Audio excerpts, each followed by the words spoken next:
अब research and statistics के multiple choice question का तीसरा पार्ट करते हैं, जो 24 से लेके 30 तक जाएगा। इसमें भी जितने भी क्वेश्चन है वो आपसे नेट पे पूछे जा सकते हैं, फर्स्ट पेपर में भी और सेकंड पेपर में। चलिए करते हैं इसको।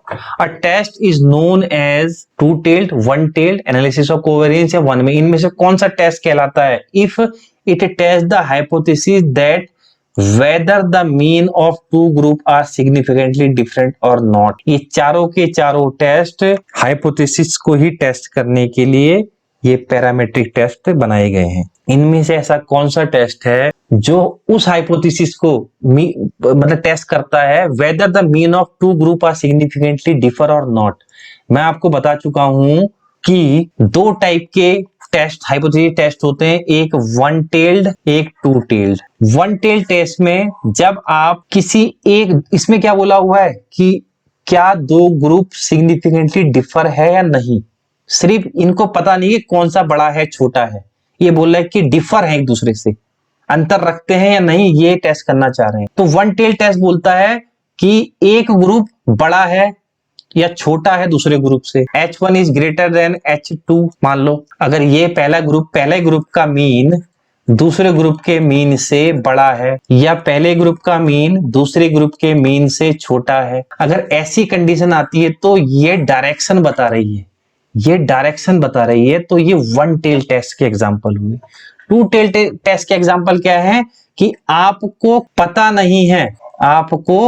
नहीं है कि इनमें से कौन सा ग्रुप बड़ा होगा, मीन पहले ग्रुप का या दूसरे ग्रुप का, क्या दोनों ग्रुप डिफर हैं या नहीं है, बस ये टेस्ट करना है। बड़े छोटे का आपको नहीं पता है कि कौन सा इंक्रीज है, कौन सा छोटा है, कौन सा बड़ा है। उस कंडीशन में आप टू टेल टेस्ट का यूज करते हैं, ये हमेशा ध्यान रखना है। नेक्स्ट क्वेश्चन है which of the following statement is और are true according to the logic of hypothesis testing. जब भी आप हाइपोथेसिस टेस्टिंग करते हैं, इनमें से कौन सा स्टेटमेंट सही है?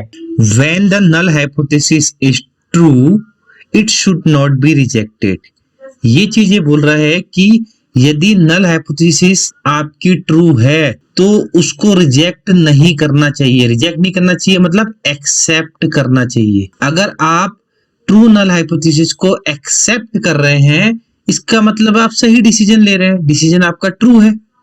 लेकिन आप अगर सही हाइपोथेसिस को रिजेक्ट कर रहे हैं, यहाँ पे क्या लिखा है, शुड नॉट बी रिजेक्टेड, लेकिन आपने गलती से अगर सही हाइपोथेसिस को रिजेक्ट कर दिया, इसका मतलब आप एरर कर रहे हैं, टाइप 1 एरर। ये हमेशा ध्यान रखना। लेकिन यहां पर ये बिल्कुल सही बात बोल रहा है कि भाई ट्रू को एक्सेप्ट कर लो, या it should not be rejected, इसको रिजेक्ट नहीं करना चाहिए, मतलब एक्सेप्ट करना चाहिए।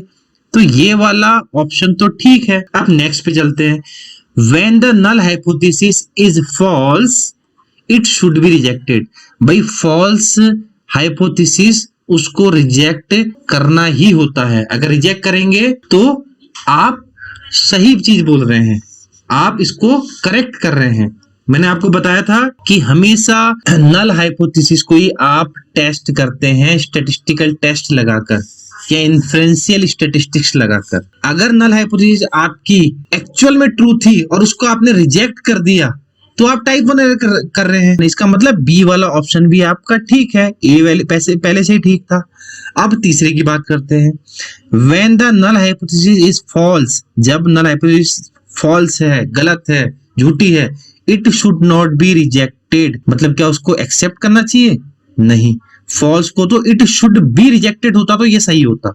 अगर यहाँ लिखा होता, इसकी नॉट नहीं लिखा होता, यहाँ पर अगर लिखा होता फॉल्स हाइपोथेसिस को इट शुड बी रिजेक्टेड, तब तो ये ऑप्शन ठीक होता।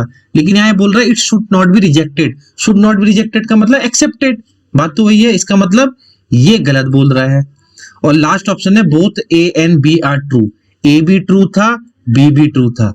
इसका मतलब आपका ऑप्शन डी सही होगा इसमें। नेक्स्ट है the lack of symmetricity of normal curve is known as. मैंने बताया था जब नॉर्मल कर्व की सिमेट्रिसिटी में एसिमेट्रिक होने लग जाता है तो उसे स्क्यूनेस बोला जाता है।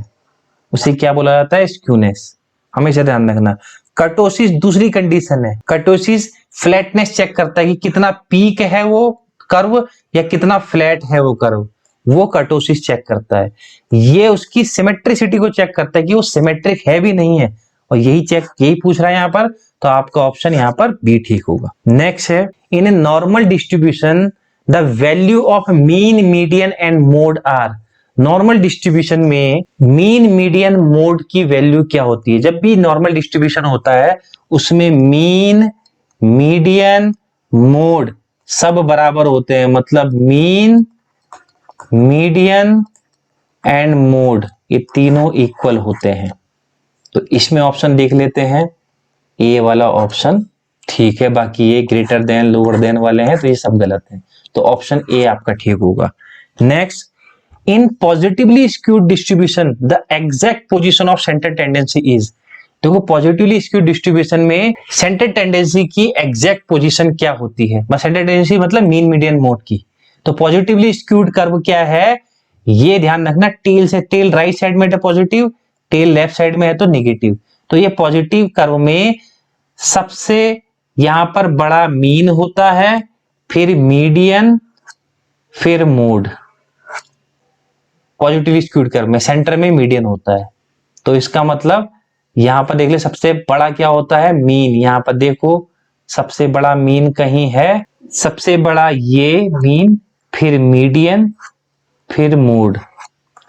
इसमें सबसे छोटा मीन है, इसमें भी सबसे छोटा मीन है, इसमें बीच में मीन है। इसका मतलब ये वाला, ए वाला ऑप्शन आपका ठीक होगा कि सबसे छोटा मोड, फिर मीडियन, फिर मीन। इसका मतलब सबसे बड़ा यहाँ पे मीन है, और ये भी आप यहाँ पर चेक कर सकते हो कि सबसे बड़ा, क्योंकि ये पॉजिटिव वैल्यू है, इधर नेगेटिव वैल्यू है, कम वाला स्कोर, और ये पॉजिटिव स्क्यूड कर्व में यहाँ पर ऑप्शन में दिया गया है। 29 क्वेश्चन है, in negatively skewed distribution the exact position of centre tendency. Mean, median, mode की एग्जैक्ट पोजीशन क्या होती है नेगेटिवली स्क्यूड डिस्ट्रीब्यूशन में? यहां चेक कर लेते हैं। नेगेटिवली स्क्यूड कर्व में सबसे बड़ा मोड होता है, फिर मीडियन होता है, फिर मीन होता है। अब देख लेते हैं, यहां पर सबसे बड़ा मोड होता है, फिर मीडियन होता है, फिर मीन होता है। आपका ऑप्शन ए वाला ठीक हो गया, क्योंकि यहाँ पे सबसे बड़ा मोड है, लेकिन उसके बाद मीडियन आना चाहिए था मीन की जगह, तो ये ऑप्शन भी गलत, ये भी गलत, ये भी गलत। तो ऑप्शन ए आपका यहाँ पर ठीक होगा। If the calculated value of T is greater than the tabulated value. जब टी की कैलकुलेटेड वैल्यू ज्यादा है टी की टेबल वैल्यू से, तो उस कंडीशन में इन चारों में से ऑप्शन क्या होगा?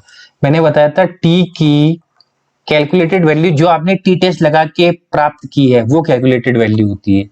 यदि ग्रेटर है टी की टेबल वैल्यू से, ये आप टेबल से चेक करते हैं, टी की टेबल से, तो क्या होगा? The significant difference will occur, the significant effect will occur, the alternate hypothesis will accept.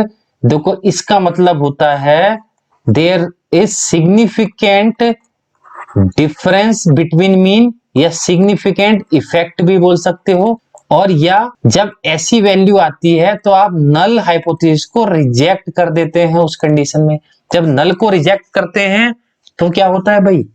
तो अल्टरनेटिव हाइपोथेसिस अपने आप आपकी एक्सेप्ट हो जाती है।